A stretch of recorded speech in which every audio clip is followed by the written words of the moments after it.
하나님 말씀 보겠습니다. 하나님 말씀은 갈라디아서 2장 6절에서 10절입니다. 교독하겠습니다. 유력하다는 이들 중에 본래 어떤 이들이든지 내게 상관이 없으며 하나님은 사람을 외모로 취하지 아니하시나니 저 유력한 이들은 내게 인물을 더하여 준 것이 없고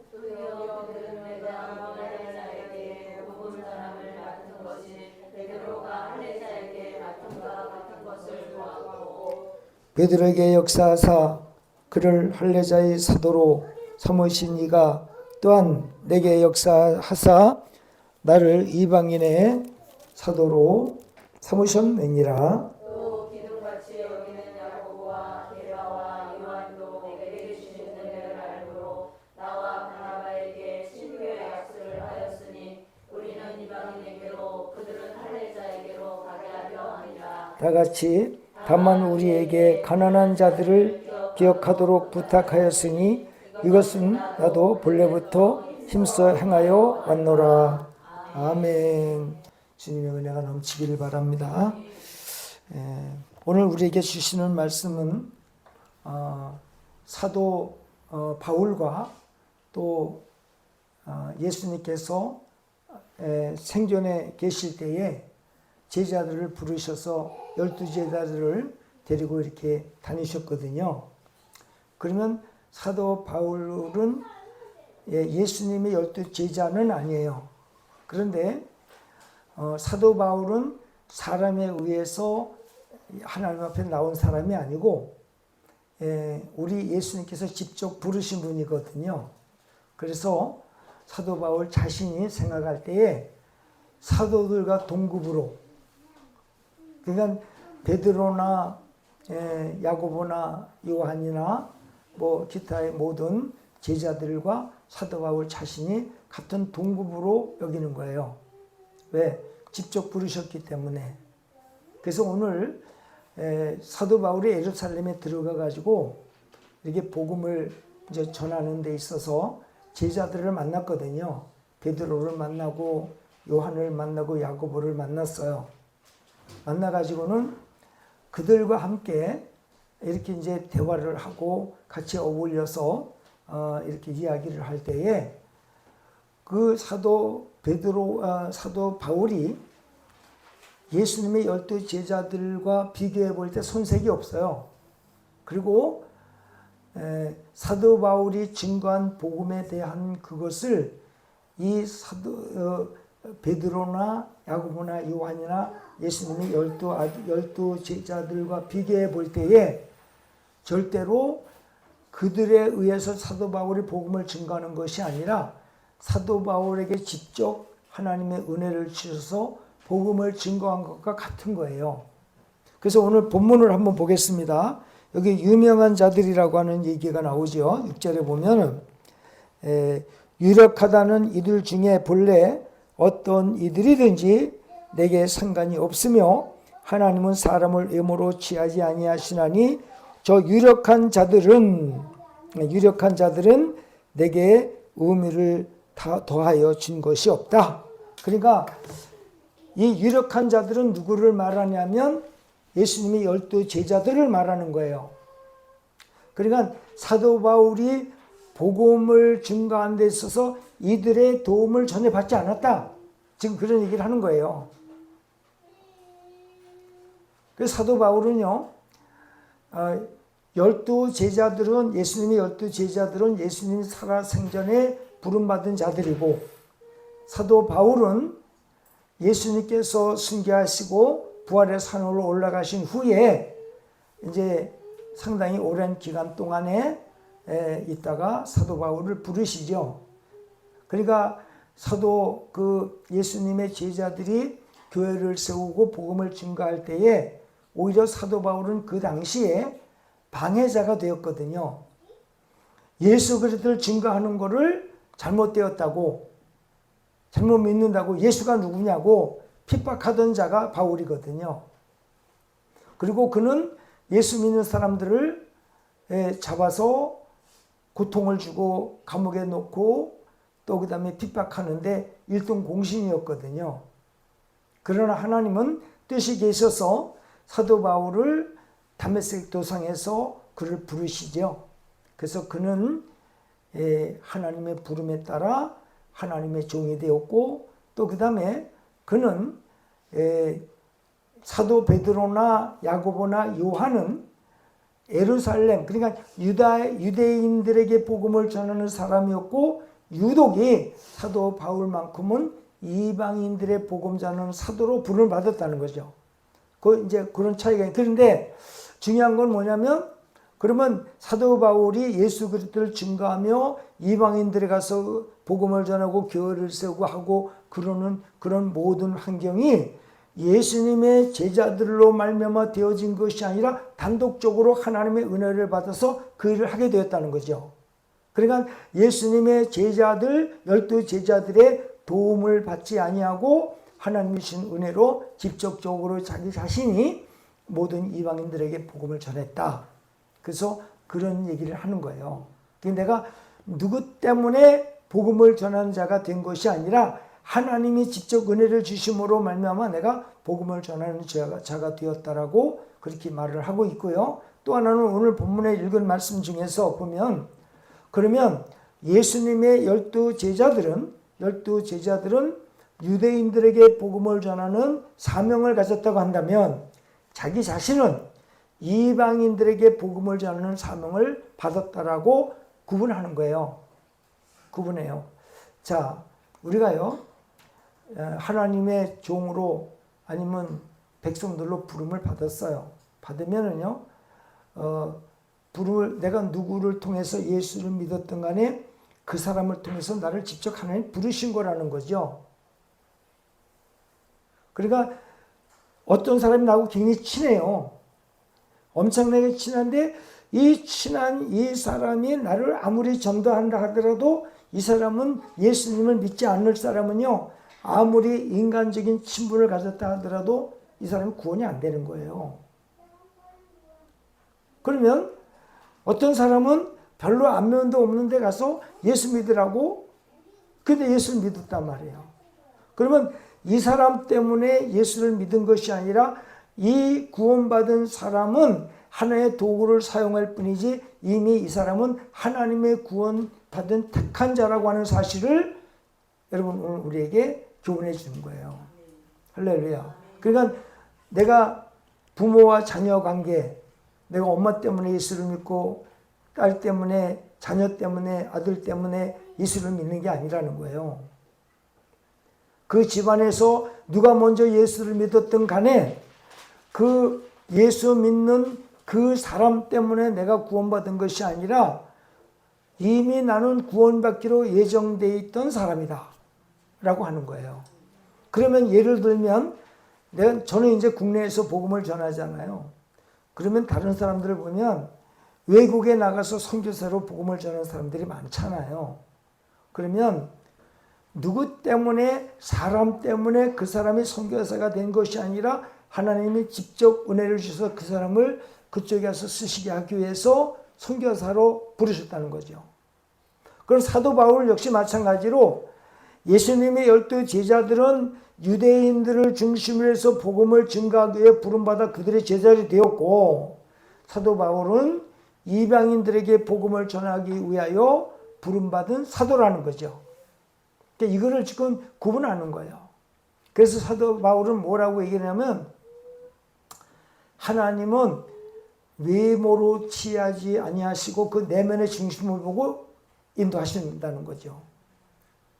우리가 보기에 너무 세상적으로 멋있어요. 하나님 믿을 것 같은데 안 믿어요.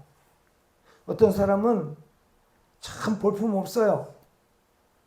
형편없어요. 그런데 예수를 믿는 거예요. 그러니까 예수를 믿는 사람들은 외모가 아름답고 멋있는 사람이 아니라 내면의 세계가 아름답다는 거예요. 내면의 세계. 마음이. 제가 항상 말하지만은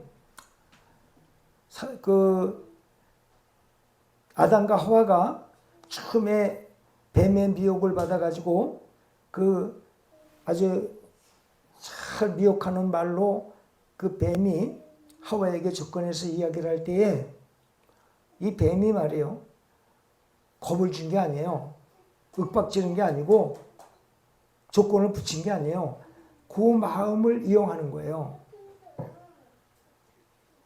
하와의 마음을 이용했어요. 그래가지고 이 뱀이 제일 먼저 한 일이 뭐냐면 선악과의 열매를 따먹게 하는 일이 먼저가 아니라 하나님을 믿지 못하게 하는 게 먼저였어요. 그러니까 선악과 열매를 따먹기 이전에 하와와 아담은 하나님을 버리게 하는 작업을 요 뱀이 한 거예요. 그래서 우리의 죄는요, 믿지 않는 죄가 먼저가 성립이 되는 거예요. 행위의 죄는 다음에, 그 선악과의 열매는 행위의 죄이고 하나님을 버린 죄는 불신앙 죄란 말이에요. 그러면 인간이요, 그 처음에 인간을 창조해 놓으셨을 때 하나님의 인격을 따라 인간의 인격을 창조하셨어요. 그러면 인격이라는 것은 지정의라는 거예요. 지식이 있고 감정이 있고 의지가 뜻이 있어요. 근데 그때에 최초의 인간을 창조하실 때에 인간에게는요, 세 가지의 인격은 있는데 양심이 없었어요. 양심은 뭐냐? 선과 악을 구분하는 마음의 능력이 양심이죠. 아담과 하와가 처음에 지음을 받았을 때 이 양심이 없었다니까요. 그러면 자, 인간이 하나님과 연결되어지는 상태에서 하나님의 인격도 있고 인간의 인격이 있는데 똑같은 인격과 인격의 관계가 하나가 되었다가 이게 떨어졌어요. 하나님은 그대로 인간을 향한 인격의 모든 것들은 인간을 향한 마음은 변함이 없어요. 하나님, 인간이 떨어져 나간 거죠. 여러분, 이게 뭐냐면 자식이 부모에게 싫다고 나갔는데 자식은 부모에서 떨어져 이제 끝이라고 하는데 부모의 마음은 아니라는 거죠. 네가 어떤 연유로 인해서 나를 싫다고 나를 떠나서 네가 떠났는지 몰라도 내 마음은 너는 나를 떠났지만 나는 너를 항상 계속해서 사랑한다는 마음이 하나님의 마음이라는 거예요. 하나님의 마음은 그러니까 그러한 마음이 있으신 하나님이기 때문에 우리를 구원하러 오신 거예요. 자, 이거 봐라. 내가 너를 그렇게 멋있게 창조해서 에덴 동산을 멋있게 만들어 살게 했는데 넌 나를 배신해? 그래가지고 그냥 지치라고 올려붙여서 차버리는 게 아니라 죄 지은 인간을 불쌍히 보시는 거예요. 여러분, 하나님은 그렇게 마음이 단순하지 않으세요. 하나님의 사랑은 한도 끝도 없이 넓고 크고 깊고 높아요. 우리 인간이 하나님을 버리고 마귀의 자녀가 되는 순간에 그때도 하나님은 우리를 향한 마음이 변함이 없었어요. 그러니까 하나님께서는 그 우리 인간을 버리지 않게 하기 위해서 뭐를 만드셨느냐? 선악과 열매를 만드신 거예요. 만약에 인간에게 인격이 있으면서 이제 지정의가 있으면서 양심이 없으면요, 선악을 구분할 수 있는 양심이 없으면 인간은 어떤 죄를 짓더라도 죄에 대한 가책이 없어요. 그렇게 되면 인간은 그냥 버려지는 거예요. 쓰레기처럼. 짐승만도 못한 인간이 되어버리는. 그렇기 때문에 하나님께서는 인간을 살리기 위한 하나의 방법을 뭐를 생각하시냐면 선악과 열매를 매달아 놓으신 거예요. 하나님을 버린 인간이 선악과 열매를 안 따먹을 수가 없게 돼 있거든요. 왜? 하나님을 버린 인간이 하나님 말씀 순종하지 않거든요. 그렇기 때문에 인간은, 하나님을 버린 인간은 반드시 하나님께서 이 선악과 열매를 따먹으리라는 걸 하나님이 아시고 선악과 열매를 만들어서 그 선악과 열매를 따먹게 하신 거예요, 인간에게. 그러면 인간은 두 가지 죄가 성립이 되었어요. 근데 얻어진 게 있어요. 너무나 큰 선물이에요. 그게 뭐냐? 양심이에요. 선과 악을 구분하는 마음의 양심이 열매를 따먹고 와서 인간에게 양심이 생겼거든요. 그 양심 앞에, 자, 그러면 나는 선하고 저 마귀는 악하다 말이야.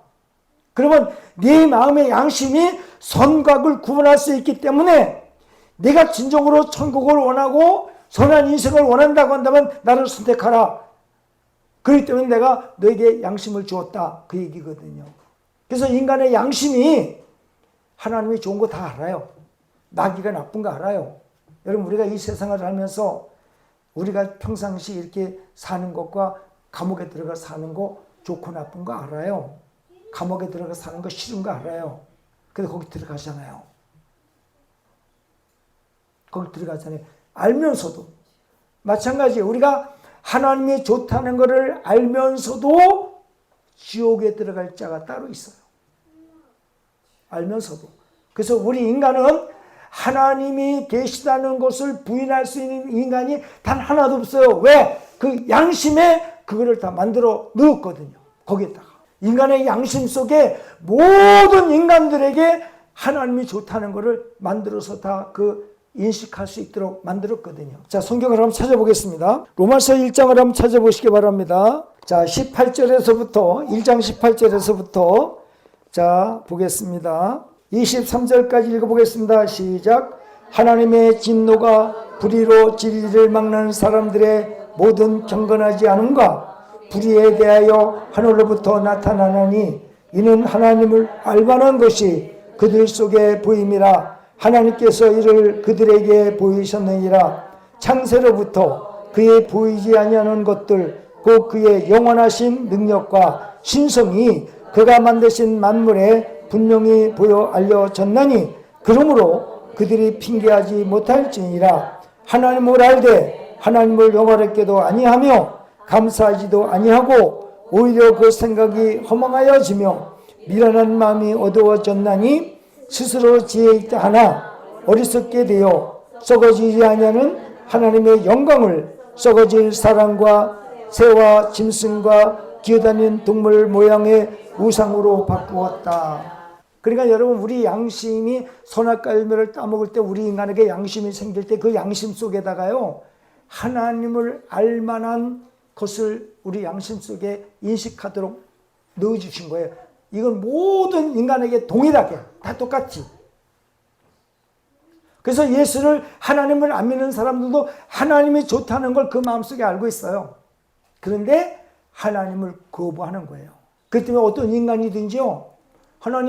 하나님께서 저를 버리기로 하셔가지고 저는 이 세상에 태어나가지고 예수님을 믿으려고 했지만 믿을 수 없었어요. 저를 어차피 지옥에 들어갈 때 지옥에도 더 좋은 곳 주세요. 하나님은 아니. 왜 그러냐? 하나님은 너의 마음의 양심 속에 이미 내가 좋고 지옥이 나쁘다는 것을 나기가 나쁘고 내가 좋다는 것을 내 양심 속에 넣어놨어. 너 그거 알잖아. 내 양심이 알고 있잖아.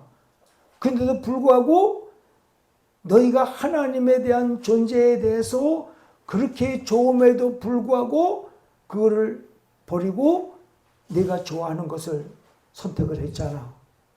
그러니까 그 책임은 나에게 없어. 너의 책임이야. 하나님이 이러시는 거예요. 여러분 이 양심이요. 기가 막히게 이 선악과 열매를 통해서 인간에게 양심을 주신 것이 하나님의 한 수예요. 한 수. 인간은 핑계할 수가 없어요. 왜? 어떤 인간이든지 이 양심이요. 없는 인간이 없거든요. 다 양심은 있거든요. 거기에 하나님과 마귀를 앞에다 놓았어요. 그 양심은 하나님이 좋다는 거 부인할 수 없어요. 근데 미련한 마음이 어두워져서 하나님을 좋지만 버리는 거야. 그리고 우상으로 바꾸는 거예요. 그 마음을. 우리 인간의 마음을 사람들이 바꾼다고 바꿔지질 않아요. 설득을 해서 정말 그것이 마음에 인정되어지고 옳다라고 생각되어지고 자기 자신이 그런 결정을 하면 악한 사람도 좋은 곳에서 돌아설 수는 있어요. 근데 그 마음을 돌아선 마음을 억지로는 못 돌이켜요. 사람을 죽인다 하더라도 못 돌이켜요. 그 인간의 마음이에요. 마음. 그러나 설득을 함으로 말미암아 깨닫고 돌아서는 건 가능해요. 가능해요. 근데요, 제가 성경을 보면서 느끼는 게 어떤 거냐면, 하나님을 믿을 만한 양심을 가진 자가 따로 있어요. 하나님을 믿지 않는 양심을 가진 자가 따로 있어요. 그러면 그 양심 속에 하나님을 거부하는 사람은요, 아무리 매일같이 예수를 그 사람한테 증거한다 하더라도 안 믿게 되어 있어요. 참 신기해요.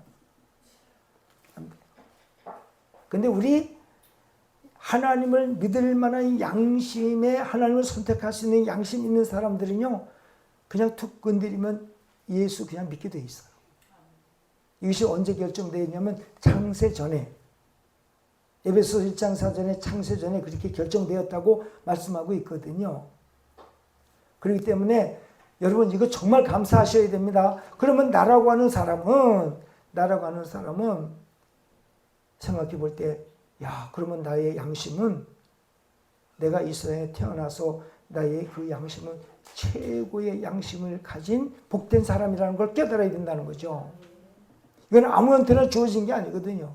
여러분 멋있게 생기고 엄청나게 부유하고 건강하고 부족함이 없어 정말 아랑드롱 이상으로 생겼다 하더라도 그 양심 속에 하나님을 믿는 양심이 없다고 그런다면 그 사람은 잠깐의 반짝하다가 사라지는, 오히려 그것 때문에 예수님을 믿지 않았다라고 한다면 그거는 저주받은 거예요.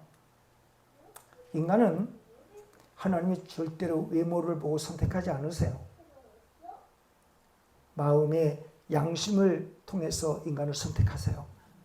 그러면 나는 창세 전에, 이 지구 땅덩어리가 생겨나기, 하늘과 땅이 생겨나기 전에 이미 창세적 영계 태초에 나를 하나님이 선택했다는 것은, 그리고 내가 때가 되어 세상에 태어나가지고 예수 그리스도를 믿음으로 구원받은 자, 영생을 얻은 자, 거듭난 자가 되었다는 것은 나에게 칭찬해 줘야 돼요. 야, 너 어떻게 너 그렇게 예수를 증거해 예수를 믿냐? 기가 막히다요. 자기가 자신에게. 어떤 사람은 아무리 예수를 증거하되 옆에서 찬송을 부르고, 부부라도 마찬가지예요. 믿을 자가 있고 안 믿을 자가, 부부 간에도, 부모와 자식 간에도요. 이게 갈려 있어요, 이게. 아무리 예수를 많이 증거해도 남편은 믿는데 여자는 안 믿어요. 끝까지. 아내는 믿는데 남편 안 믿어요. 끝까지. 그러면 인간의 육체를 통해서 부부가 되었다 하더라도 영적인 것은 각각 따로 되어 있기 때문에 그렇게 되는 거예요. 육신의 부모가 너희를 징계하였어도 공경하였거늘 하물며 모든 영의 아버지께 공경하여 살려 하지 않겠느냐는 말씀이 히브리서 12장 9절에 기록이 되어 있어요. 그러면 하나님은, 제가 그거를 보면서 뭐를 느끼냐면, 그러면 인간의 관계가 부모와 자식 간의 관계, 부부의 관계, 또 그 다음에 어떤 형제 간의 관계, 이웃 간의 관계가 있잖아요. 그러면요, 인간의 육체적인 관계는, 혈연의 관계는, 부모와 자식 간의 부부 관계는 연결이 되어 있지만 영은 따로따로예요. 무슨 얘기냐면 생명은 따로따로라는 거예요. 그렇기 때문에 구원받은 그 영이 복받은 영이요. 같이 살지만 믿고 안 믿어요. 신기하게도. 뭐냐? 이 세상에 우리가 인간이 태어나서 인간의 존속의 관계는 내가 생명이 있을 때만 존재하는 거예요. 영이, 이 세상에 인간이 살다가 육체 속에 영이 딱 떠나면요, 그거는 제로의 제로. 이 육신의 혈연의 관계는 육신이 숨을 거둔과 동시에 완전히 독립이에요. 하늘에 올라가서 우리 어머니가, 우리 아버지가 예수 잘 믿던 사람인데, 장로인데, 목사님인데, 우리 아버지 어머니가 가서 하늘에서 기도하겠지? 성경에 그런 말이 어디 있어요? 우리가 인간이 죽으면요, 낙원에 올라가서 예수 믿는 사람은 쉬러 가는 거고, 예수 안 믿는 사람들은 운배에 들어가서 고통받으러 가는 거예요. 그렇기 때문에 우리가 살아있을 때 예수 믿는 게 너무너무 중요한 거예요. 그리고 우리가 우리 자신이 예수를 믿고 구원받았다라고 한다면 여러분 자신에게 너무너무 칭찬을 아끼지 않고 해줘도 모자람이 없어요. 정말로. 이것은 우리가 이 세상에서 태어나서 예수를 믿고 구원받은 것은 영원한 천국의 세계로 이어지는 삶이고, 이 땅에 태어났지만 예수 그리스도를 믿지 않고 죽으면은 여러분 지옥에 가서 고통받는 영원한 세계에서 사는 거고, 그러기 때문에 죽음으로 끝난다고 한다면 이 자리에 있을 이유가 없거든요. 그 때문에 여러분에게 내가 진정으로 예수 믿고 구원받았다면요, 여러분 칭찬해 줘야 돼요. 정말로. 야, 너 어떡해. 야, 이거 하나님의 은혜구나. 너무 감사하구나. 이 세상에 인간과의 관계가 친밀한 거 의미 없어요. 예수 믿는 게 최고의 여러분 축복입니다. 그 얘기하는 거예요. 그리고 하나님께서는요, 다 목사로 세운 게 아니에요.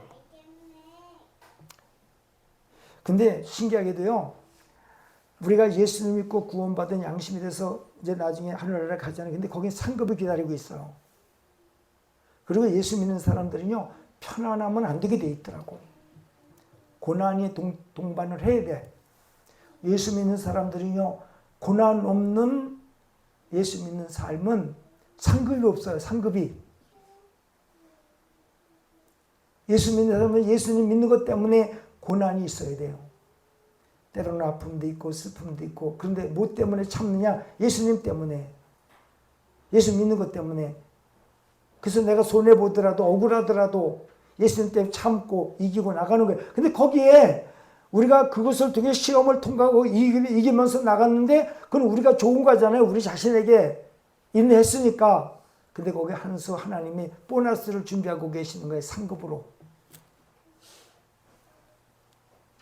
성경 한번 찾아보겠습니다. 야고보서 1장 12절 한번 찾아봅니다. 거기에 보면 지금 제가 드린 말씀이 거기 기록이 되어져 있어요. 면류관이 기록되어 있어요. 면류관이 생명의 면류관, 의의 면류관, 뭐 이런 것들이 다 기록이 되어 있어요.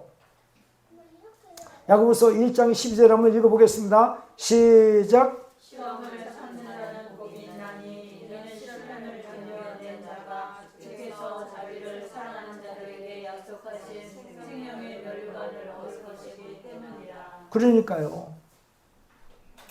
자, 그러면 로마서 8장 18절 한번 읽어보세요. 여러분 예수 믿는 17절 18절 한번 읽어보세요. 거기 보면 예수 믿는 사람들은 고난을 함께 받아야 상속되어진다고 돼 있고, 18절에 의하면 지금 현재 받는 고난은 장차 우리에게 나타날 영광과 좋게 비교할 수 없다. 그렇게 말씀을 하고 있거든요. 예수 믿는 사람 평안해 예수 믿고 행복하다 그러면 상급 없어요. 로마서 8장 17, 18절 읽어보겠습니다. 시작. 자녀이면 또한 상속자 곧 하나님의 상속자요 그리스도와 함께하는 상속자니 우리가 그와 함께 영광을 받기 위하여 고난도 함께 받아야 할 것이니라. 18절. 현재 고난은 장차 우리에게 나타날 영광과 비교할 수 없도다. 아멘. 그러니까 저와 여러분들이요, 하나님 믿고 섬기는 데 있어서 고생하잖아요. 그 다 복이야.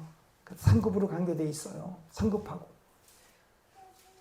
그러니까 예수 믿어서 평안하다 들어서 예수 믿으면 너무 행복하다. 난 최고로 복 받은 사람이야. 그러면서 그냥 그걸 누리기만 하면 그 사람은 문제 있어요. 그런데 여기 와서 예배 드리기 위해서 얼마나 아침부터 준비하고 먼 거리를 달려와서 예배 드리고 있나요? 그거 다 상급으로 관계되어 있다니까요. 수고한 것만큼, 고난받은 것만큼, 힘든 것만큼. 그래서 오늘도 사도 바울이 그 얘기를 하는 거예요. 내가 하나님의 종으로 부름받은 것이 베드로나 12 제자들 때문에 그런 것이 아니라 하나님께서 나를 직접 부르셨다. 그러면 우리 입장에서 보면 하나님이 저와 여러분을 직접 부른 것이 되는 거예요. 불러서 오늘날 이 자리에 세우신 거예요.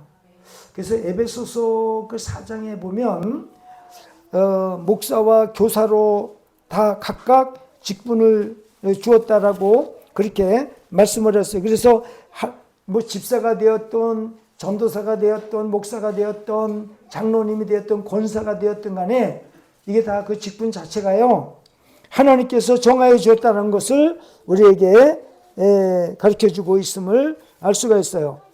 에베소서 4장 12절 다 같이 읽어보겠습니다. 시작.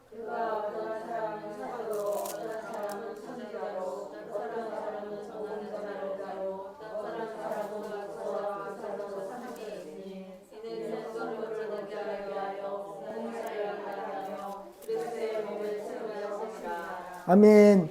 그러니까 목적은 하나님의 교회를 세우기 위해서, 예수님의 몸인 교회를 세우기 위해서 직분을 다 주었다라고 교훈하는 거예요.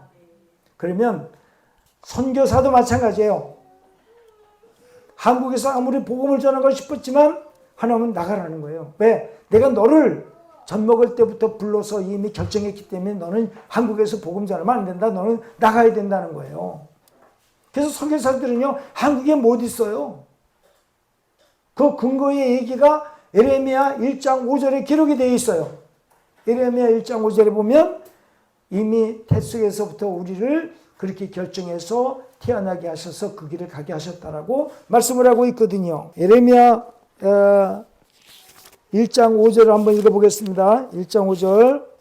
예레미야 1장 5절.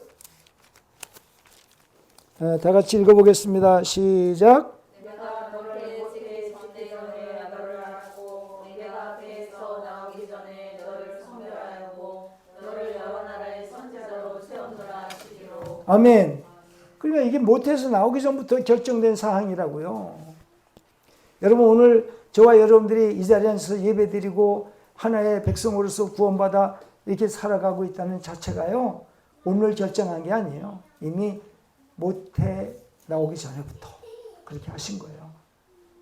우리는 그냥 순종하고 믿습니다 하고 가면 된다고 하는 사실을 알 수가 있어요. 그렇기 때문에 오늘 저와 여러분들이 오늘 분명히 마음 가운데 나의 양심이 이렇게 예수님을 믿고 구원받은 양심이라고 한다면 세상에서 어떤 복하고 바꿀 수 없는 양심을 가진 거예요. 최고의 양심을 가진 거예요. 기가 막힌 거예요. 그 제가 그 부분에 대해서 연구를 해보니까 말로 설명이 안 되는 거예요.